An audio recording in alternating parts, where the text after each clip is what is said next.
Doctor B ചക്രപാണിയിലേക്ക്. Doctor B Chakrapani, പെട്ടെന്ന് ഇങ്ങനെ ഒരു മിന്നൽ പ്രളയ സ്വഭാവത്തിലെത്തുന്നു. ചില ജില്ലകളിൽ വലിയ രൂക്ഷമായ മഴക്കെടുതി ഉണ്ടാകുന്നു. ഇതുവരെയും മഴ വലിയ അർത്ഥത്തിൽ തുടർന്നുകൊണ്ടിരുന്നതാണ്, മഴക്കാലമാണ്.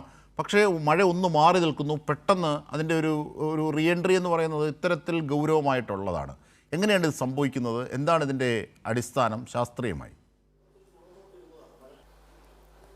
ഇതിൻ്റെ ശാസ്ത്രീയമായിട്ട് പറയുകയാണെങ്കിൽ ആദ്യം ഒന്ന് രണ്ട് കാര്യങ്ങൾ വളരെ പ്രിലിമിനറി ആയിട്ട് എനിക്ക് പറയാനുണ്ട്.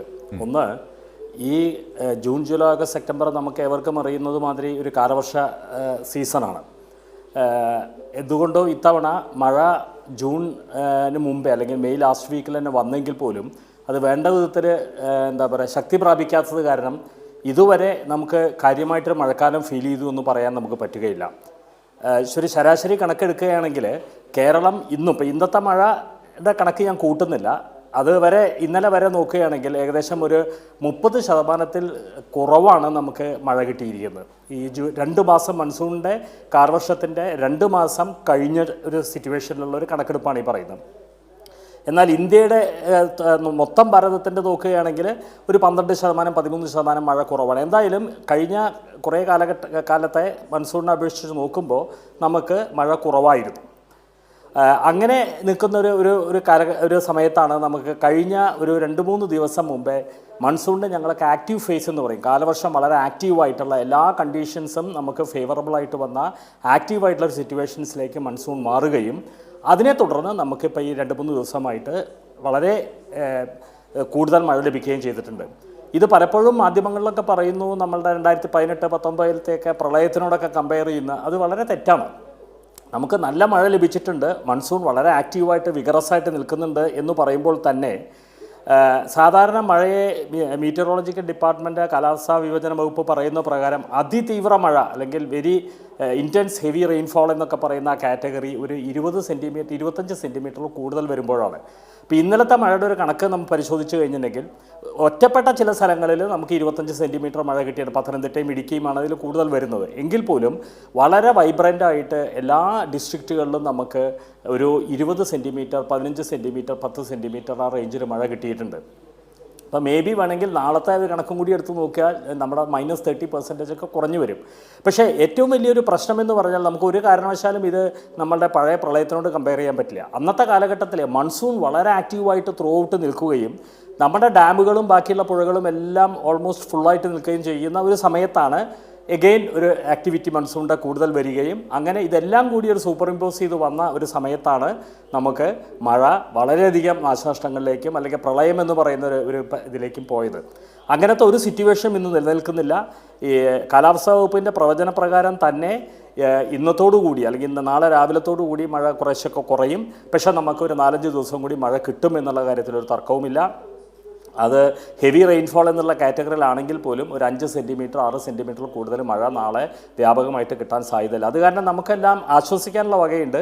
ഇന്ന് പെയ്ത മാതിരി ഇന്ന് രാത്രിയോടുകൂടി അത് അവസാനിക്കുകയും നാളെ കുറേശ്ശെ കുറഞ്ഞു വരികയും ചെയ്യാനാണ് സാധ്യത. ഇതിൽ മഴയ്ക്ക് ഉപരിയായിട്ട് ഞാൻ നേരത്തെ പറഞ്ഞ മാതിരി നമ്മളുടെ കാലാവസ്ഥയുടെ മാറ്റത്തിന് ഒരു ചെറിയ പങ്കുണ്ടെങ്കിൽ പോലും ഞാൻ അതിനോട് കൂടുതൽ ഇതിനെ ഉപമിക്കുന്നില്ല. കാരണം അതിൽ വളരെ ആക്റ്റീവ് മൺസൂൺ എന്നുള്ളൊരു ഫേസാണ് എന്നുള്ളത് മാത്രമേ എനിക്ക് പറയാനുള്ളൂ. ആ ഫേസിൽ എപ്പോഴും നമുക്ക് ഈ 10 സെൻറ്റിമീറ്റർ 15 സെൻറ്റിമീറ്റർ 20 സെൻറ്റിമീറ്റർ വരെ മഴ പലപ്പോഴും കിട്ടാറുണ്ട്. പക്ഷേ ഇതിലൊക്കെ ഒരു പ്രശ്നം നമുക്ക് ഏറ്റവും കൂടുതൽ പ്രശ്നങ്ങൾ ഉണ്ടാക്കുന്ന വെള്ളക്കെട്ട്, നദികൾ കരകവിഞ്ഞൊഴുകുന്നു അല്ലെങ്കിൽ ഡാമുകൾ തുറക്കാറായ സിറ്റുവേഷനിൽ ഇന്നത്തെ കണക്ക് എനിക്കറിയില്ല എത്ര ഡാമുകൾ ഫുള്ളായിട്ടുണ്ടെന്ന് അല്ലെങ്കിൽ ഫുള്ളാകാൻ പോകുന്നു എന്നുള്ളത്. എങ്കിൽ പോലും പ്രളയത്തിൻ്റെ കാലാവസ്ഥ നമുക്കിവിടെ സംജാതമല്ല. നമ്മളുടെ ലാൻഡ് യൂസ് പാറ്റേൺ അല്ലെങ്കിൽ ഭൂമിയുടെ വിനിയോഗത്തിലുണ്ടായിട്ടുള്ള പാറ്റേൺ തന്നെയാണ്. ഇപ്പോൾ നഗരപ്രദേശങ്ങളിലും ഒക്കെ പല സ്ഥലങ്ങളിലും ഈ വെള്ളം കയറുന്നത് മുഴുവൻ ഞാനിപ്പോൾ കുറച്ച് കാലമായിട്ട് ഇതിനെ ഒന്ന് ഒബ്സർവ് ചെയ്യുന്നുണ്ട്. ഈ പഴയ കരഭൂമി എന്ന് പറയുന്ന സ്ഥലങ്ങളിലൊന്നും സാധാരണഗതിയിൽ ഇത്രയും വലിയ മഴയ്ക്ക് വലിയ പ്രശ്നങ്ങളൊന്നും ഉണ്ടാവാറില്ല. ന്യൂ ജനറേഷനായിട്ടുള്ള ഫില്ല് ചെയ്തിട്ടുള്ള അല്ലെങ്കിൽ നമുക്ക് കെട്ടിടങ്ങൾ പണിയാൻ വേണ്ടി നമ്മൾ നികത്തിയെടുത്ത നെൽപ്പാടങ്ങൾ അല്ലെങ്കിൽ അങ്ങനത്തെ ചതുപ്പ് നിലങ്ങൾ ഇതൊക്കെ നമ്മൾ നികത്തി വീടും അല്ലെങ്കിൽ ബംഗ്ലാവുകളൊക്കെ വെക്കുമ്പോൾ വെള്ളത്തിന് ബേസിക്കലി ഒഴുകി പോകാൻ ഒരു ഇടം വേണം. അതില്ല എന്നുള്ളതാണ്. അപ്പോൾ ഇത് ആദ്യത്തെ അതിൻ്റെ കൾപ്രിറ്റ് ഇന്നത്തെ ഈ നമ്മൾ അനുഭവിക്കുന്ന ഇത് വിഷമത്തിൻ്റെ കൾപ്രിറ്റ് മൺസൂൺ ആണെന്ന് ഞാൻ പറയില്ല, കാലവർഷമാണെന്ന് പറയില്ല. കാലവർഷം അതിലേക്ക് ആഡ് ചെയ്തു എന്നുള്ള കാര്യത്തിൽ തർക്കമൊന്നുമില്ല.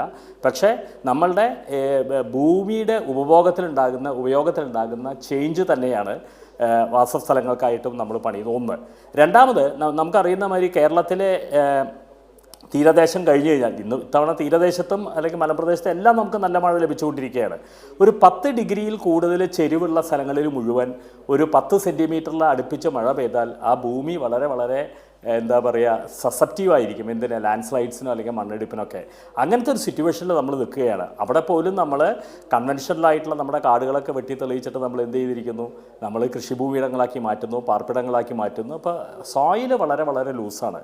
അപ്പോൾ ഇങ്ങനത്തെ ഒരു സിറ്റുവേഷനിൽ പെട്ടെന്ന് അത് ഒരു മണ്ണിടിച്ചിലേക്കൊക്കെ പോകാനുള്ള സാധ്യതയും നമുക്ക് തള്ളിക്കളയാൻ പറ്റില്ല. രണ്ടാമത്തെ ഒരു കാര്യം. മൂന്നാമത്തെ ഒരു കാര്യം എന്ന് പറഞ്ഞിട്ടുണ്ടെങ്കിൽ കാലാവസ്ഥാ വകുപ്പിൻ്റെ പ്രവചനപ്രകാരം ഒരു 20 സെൻറ്റിമീറ്റർ 25 സെൻറ്റിമീറ്റർ അതിതീവ്ര മഴയൊക്കെ നമ്മൾ പറയുമ്പോൾ പോലും അതിനേക്കാട്ടും അപകടകാരികളായിട്ടുള്ള മഴ എന്ന് പറഞ്ഞാൽ അപകടകാരിയായ മഴ അതല്ല. ഒരു മണിക്കൂറിൽ ചിലപ്പോൾ നമുക്ക് 10 സെൻറ്റിമീറ്റർ, നമ്മൾ ക്ലൗഡ് ബേഴ്സ്റ്റ് അല്ലെങ്കിൽ മേഘവിസ്ഫോടനം എന്നൊക്കെ കേട്ടിട്ടുണ്ടാവും. ഒരു മണിക്കൂറിൽ 10 സെൻറ്റിമീറ്റർ അല്ലെങ്കിൽ അതിൽ താഴെ 5 സെൻറ്റിമീറ്റർ 3 സെൻറ്റിമീറ്റർ 2 സെൻറ്റിമീറ്റർ ഒക്കെ പെയ്യുന്ന അതിതീവ്ര മഴ, ആ ഡ്യൂറേഷൻ വളരെ കുറവാകുന്നതാണ് നമുക്ക് ഏറ്റവും കൂടുതൽ അപകടകരമായിട്ട് സംഭവിക്കാൻ പോകുന്നത്. ഈ ലാൻഡ് സ്ലൈഡ്സും അല്ലെങ്കിൽ ഇങ്ങനത്തെയൊക്കെ ഉണ്ടാകുന്നതിൻ്റെ മെയിൻ കാരണം. ഇന്നത്തെ ഈ മഴയുടെ ഡേറ്റ എൻ്റെ കയ്യിലില്ല, അത് കാരണം എനിക്ക് പറയാൻ പറ്റില്ല. പക്ഷേ ഞാൻ തൃശ്ശൂരാണ് ഇപ്പോൾ ഇരിക്കുന്നത്. തൃശ്ശൂരിൽ നിന്ന് മഴ കാണുമ്പോൾ പലപ്പോഴും ഒരു 24 hours മഴയല്ല ഇവിടെ നമുക്ക് കാണുന്നത്. കുറച്ച് നേരം അതിതീവ്രമായിട്ടുള്ള മഴ പെയ്യും, അത് കഴിഞ്ഞാൽ കുറച്ച് നേരം മഴയൊന്നുമില്ല. ഇങ്ങനത്തെ ഒരു മഴയാണ് നമ്മൾ ഒബ്സർവ് ചെയ്യുന്നത്. അപ്പോൾ ചിലപ്പോൾ ഈ ക്ലൗഡ് ബേസ്റ്റ് ഒന്നും ഇല്ലെങ്കിൽ പോലും ഏകദേശം ഞാൻ ഈ പറഞ്ഞ മാതിരി അതിതീവ്രമായ മഴ തീർച്ചയായും ഡോക്ടർ ബി ചക്രവാണി